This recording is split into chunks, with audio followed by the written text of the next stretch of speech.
حوصلہ ہے. اگر وقتی طور پہ حوصلہ کر جاؤ گے, دلیری کر جاؤ گے, آنے والا وقت آسان ہو جائے. حوصلہ نہیں, صبر نہیں, سکون نہیں, دو چار باتیں, یہاں تک کہ لوگ ابا جی کی بات برداشت نہیں کرتے, ایسے جملے کہہ دیتے ہیں جو دوبارہ پلٹ کے نہیں آتے, ماں کو لفظ نہیں بولتے, باپ کی روح تک چھلنی کر دیتے ہیں وہ جملے, لیکن لوگ اس وقت حوصلہ کرنے. اور ہم پنجابی لوگوں نے تو گنجائش ہی بڑی دے دی ہے, کہتے ہیں بچہ ہے جی ایک ہی ہے, ایک وہ حوصلہ کرے کی ہے ماشاءاللہ. تو اگر جوان ہو گیا تو کہتے ہیں گرم خون ہے مکہ کب. اگر بوڑھا ہو گیا تو کہتے ہیں بوڑھوں میں حوصلہ نہیں ہوتا, نہ بچے میں نہ تو کس میں حوصلہ ہوگا بولے؟ کسی میں بھی نہیں. چھٹی سب کو فتویٰ مل گیا نا, یہ بچہ ہے جی, ابھی یہ تو بچہ ہے, آپ تو سیانے بیانے ہیں, یہ بچہ ہے. کمال ہو گئی ہے بھائی, کیا مطلب ہے بچہ ہے؟ بچے کو سارا پتہ ہے, ہر چیز اسے آتی ہے, حوصلہ کرنا ہی نہیں آتا. اور پھر کہہ دیا وہ تو گرم خون ہے. کیا بات کرتے ہو, گرم خون؟ ابے کے گلے پڑ گیا گرم خون, اس کو کھڑا کرو نا ایس پی کے سامنے اور اس کو مار تھپڑ اس کے منہ پہ, تیرے گرم خون کا پتہ چلے. غریب کے یہ گلے پڑ گیا, اس کو کھڑا کرو ایس ایچ او کے سامنے, پھر پتہ چلے گا خون کتنا گرم ہے. وہاں بالکل چپ ہے, بالکل خاموش ہے, اور گرم خون اس کا صرف اماں کے لیے. جلال صرف رہ گیا, اگر غریب گھر کی بیٹی بیاہ کے لایا تو صرف اس کے لیے. کوئی ایسی بات نہیں, ہم بڑے سیانے, ہمارا غصہ بڑا سمجھدار ہے, ہمارا وہ گرم خون بڑا سیانا ہے. وہ جہاں دیکھتا ہے کہ معاملہ ہلکا ہے تو وہاں وہ گرم خون جلال میں, اور جہاں دیکھتا ہے کہ سامنے والا تگڑا ہے تو وہاں وہ گرم خون فوراً ٹھنڈا ہو جاتا ہے. حوصلہ پیدا کرے. زندگی حوصلے مند لوگ جیتے ہیں, جو حوصلے مند نہیں ہوتے وہ تو زندگی کا ایک سال لطف سے نہیں جی پاتے. حوصلہ کریں, مسکرائیں. نبی پاک صلی اللہ علیہ وسلم نے فرمایا عورت کی اگر آدھی ہے تو تیری تو پوری ہے نا. جس کا مطلب ہے لڑائی اگر بچ سکتی تھی تو مرد کی وجہ سے بچ سکتی تھی, گھر میں امن ہو سکتا تھا. کہتے ہیں جی بڑی بیوقوف ہے میری سنتی نہیں. تو میں نے کہا جو اس سے بحث کر رہا ہے وہ سیانا ہے, بولیں جو بحث کر رہا ہے وہ عقل مند ہے. بندہ تو چلو تھا وہ دانشور شیکسپیئر, باتیں بعض اوقات اس کی کچھ ایسی ہیں. اس سے کسی نے پوچھا تھا عورتوں سے کون جیت سکتا ہے بحث میں, تو اس نے کہا تھا وہ جو ان سے بحث نہ کرے, جو ان سے بحث. تو بھائی تو وجہ اس لیے کہ حوصلہ تو نہیں کرنا تھا. نبی پاک علیہ السلام نے فرمایا بی بی ٹیڑھی لکڑی ہے, سیدھی کرنے کی کوشش کرو گے تو ٹوٹ جائے گی. سیدھی تو پھر کتنا بیوقوف ہے جو پتھر سے سر رگڑ رہا ہے, کتنا نادان ہے جو یہ حرکت کر رہا ہے, دریا میں چھلانگ لگا کے کہتا ہے ڈوبوں گا نہیں. تو بھائی حوصلہ پیدا کرے, علم پیدا کرے. بہت ساری ایسی باتیں کرے کہ جس میں اشتعال آئے گا, فٹافٹ 3 لفظ طلاق کے دے دیے, اب بھاگا گیا مفتی صاحب کے پاس, او ہو 4 بچوں کا کیا بنے گا. اور یہ بات پکی ہے کہ بچوں کو صرف ان کی ماں ہی پال سکتی ہے, ان کی ماں. اور بات مجھے نہیں بھولتی, ایک شخص نے بیوی کو طلاق دے کے دوسری شادی کی, اس کا بیٹا تھا 10 سال کا. تو اس نے اپنے بیٹے سے کہا کہ بیٹے بتا پرانی اماں صحیح تھی یا یہ صحیح ہے. اس نے کہا نہیں ابا وہ تو جھوٹ بڑے بولتی تھی, یہ صحیح ہے. وہ جھوٹی تھی, وہ جھوٹ بڑے بولتی تھی میری سگی اماں, یہ سچ بولتی ہے. اس نے کہا وہ کیسے؟ کہنے لگا اس لیے کہ میں کوئی شرارت کرتا تھا تو میری سگی اماں مجھے تھپڑ مارتی تھی اور کہتی تھی تجھے روٹی نہیں دے رہی, جا دوڑ جا گھر سے. تو میں دوڑ جاتا تھا تو جھوٹ بولتی تھی نہیں دینی, پھر آدھے گھنٹے کے بعد مجھے ڈھونڈنے لگ جاتی تھی, ڈھونڈ کے لاتی تھی, پھر میری منت کرتی تھی, پھر مجھے کہتی تھی نہ مجھے ستایا کر, پھر میرا ماتھا چومتی تھی, پھر میری مرضی کا کھانا بنا کے دیتی تھی, پھر میرے منہ میں لقمے ڈالتی. جھوٹی تھی, پہلے کہتی ہے نہیں دینی, پھر پیچھے بھاگتی ہے. یہ سچی ہے, میں شرارت کرتا ہوں تو تھپڑ مار کے نکالتی ہے, پھر میں منتیں کرتا ہوں پر روٹی نہیں دیتی, پیر پکڑتا ہوں نہیں دیتی, سچ بولتی ہے, اپنی بات پہ ڈٹ جاتی ہے. او بھائی بچے اس کی ماں ہی پال سکتی ہے, تو نے 3 جملے کہتے سوچا ہی نہیں, تیرا کا گیا تو یہ تو نئی بیوی ملے گی, اور اس کا بھی کیا گیا, اس کو بھی شاید شوہر مل جائے. ان پھولوں کی پرورش صرف ان کا مالی کر سکتا ہے, دوسرا کر سکتا تو تو نے حوصلہ ہی نہیں کیا. ٹھیک ہے غلطی بی بی کی تھی پر تو مرد تھا نا, تیرے پاس تو دلیری تھی. فٹافٹ 3 طلاق کے جملے کہہ دیے. اور میرے رسول پاک علیہ السلام نے فرمایا جائز کام بڑے ہیں پر طلاق جائز تو ہے پر میرے رب کو پسند نہیں, اللہ کو پسند. تو نے مالی بگا دیا جس نے تیرے گھر کا باغ سینچنا تھا. تو بھائی یہ حوصلہ نہیں, درجنوں طلاقیں, 20 کیس, اور ابھی وہ شادی کے پورے کپڑے نہیں پہنے تو طلاق پہلے. اس کی وجہ یہ کہ حوصلہ نہیں, صبر نہیں, رضا نہیں, ہم احساس نہیں کرتے. اگر تو یہ سمجھ جائے کہ بس اللہ نے جو میرے لیے بہتر سمجھا مجھے دے دیا, صحیح ہے, میری آزمائش ہے, کیا ہے, کچھ ہے جو اس نے بہتر سمجھا مجھے, اس نے, پھر تو سکھی ہو جائے, تیرے لیے جینا آسان ہو جائے, پھر تو بہت ساری پریشانیوں سے, آزمائشوں سے دور ہو جائے. میرے نبی پاک صلی اللہ تعالی علیہ وسلم نے نا عثمان بن طلحہ, کعبے کی چابی ان کے پاس ہوتی تھی. تو حضور نے ایک دن فرمایا عثمان, اچھا یہ نہیں تھا کہ عثمان خاص لوگوں کو چابی کعبہ کھول کے دکھاتے تھے, بلکہ ان کو قریش کی جانب سے یہ حکم تھا کہ جو بھی تجھے کہے تو نے کعبے کا دروازہ کھول دینا. نبی پاک علیہ الصلوۃ والسلام نے نا ہجرت سے 2-4 دن پہلے کہا کہ عثمان ذرا چابی دو, میں نے کعبہ اندر سے دیکھنا ہے. بڑے ٹھنڈے دل سے ذرا سننا, ادھر دیکھو میری طرف, ادھر دیکھیے گا ذرا میرے بھائی. میں نے ایک بندے سے کہا یار پانی کی بوتل دینا دکاندار سے, ایک ہے اس نے کہہ دیا نہیں میرے پاس. اس بات کا کوئی غصہ بولیے, اور اگر وہ کہے سارے زمانے کو ملے گی آپ کو نہیں دینی, پھر بولے میرا خیال ہے چپ کر کے ہنس کے آ جائیں گے, سوال ہی نہیں پیدا ہوتا. ہم کہیں گے مجھے نہیں نہ دینی, تو نے تو دکان اٹھا یہاں سے, بند کاری سے. کیا مطلب ہے سب کو دینی ہے تجھے نہیں دینی, کیا معنی ہے اس کا؟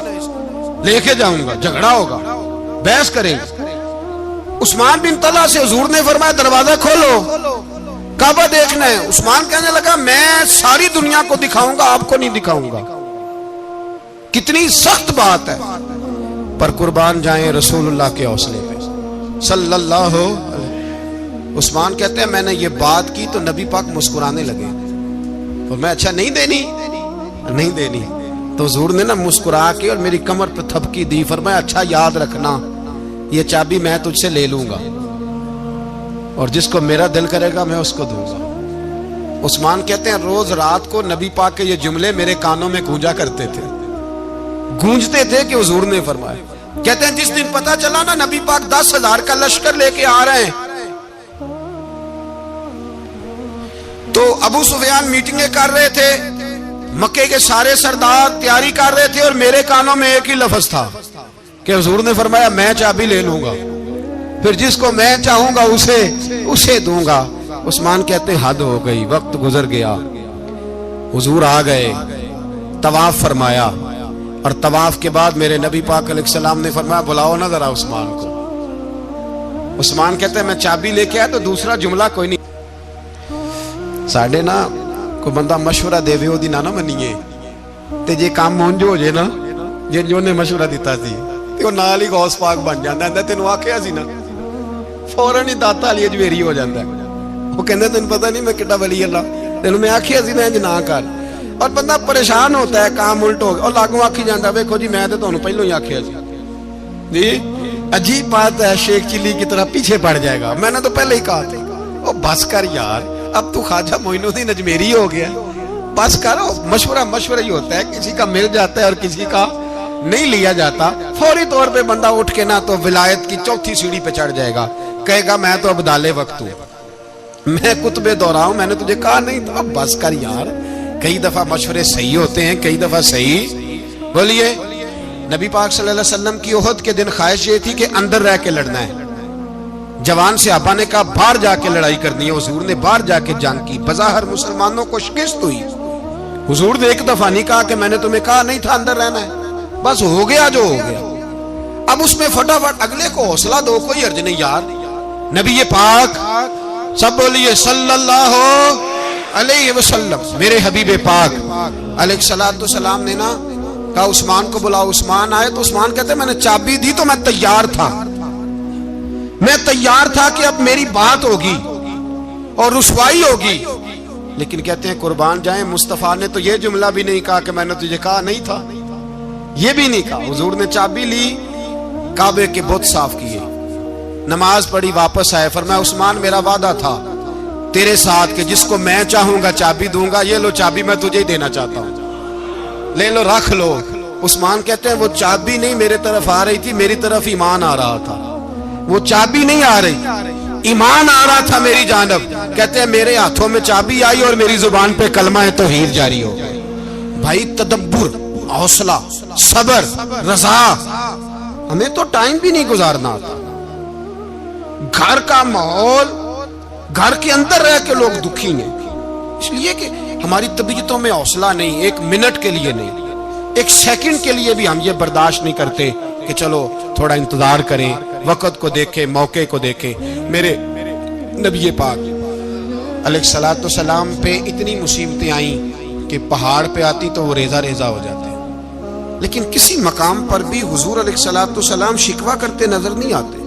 ہم غریبی کا رونا روتے ہیں, ہر چوتھا آدمی کہتا ہے بڑا غریب ہوں, لیکن میرے نبی پاک علیہ الصلوۃ والسلام نے چوتھے دن کھجور کھائی, سرکہ کھایا ہے اور موٹے بان کی چارپائی پہ آرام کیا. حضرت عمر نے کہا حضور کتنی تکلیف ہے؟ فرمایا عمر کوئی تکلیف نہیں, تھوڑا سا تو وقت ہے, جنت میں جائیں گے, ساری نعمتیں اللہ نے ہمارے لیے تیار کی ہوئی ہے. راضی بالرضا, راضی بالرضا, کوئی کسی قسم کا مسئلہ نہیں.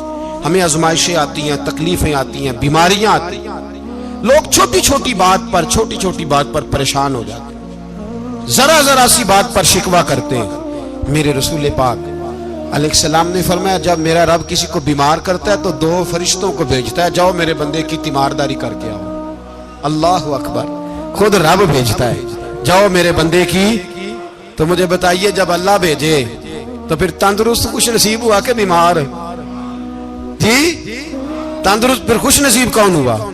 میرے نبی پاک صلی اللہ علیہ وسلم نے فرمایا رب 2 فرشتے بھیجتا ہے, فرماتا ہے پتہ کر کے آؤ میرے بندے کا اس کا کیا حال ہے, حالانکہ اللہ سارا ہی جانتا ہے.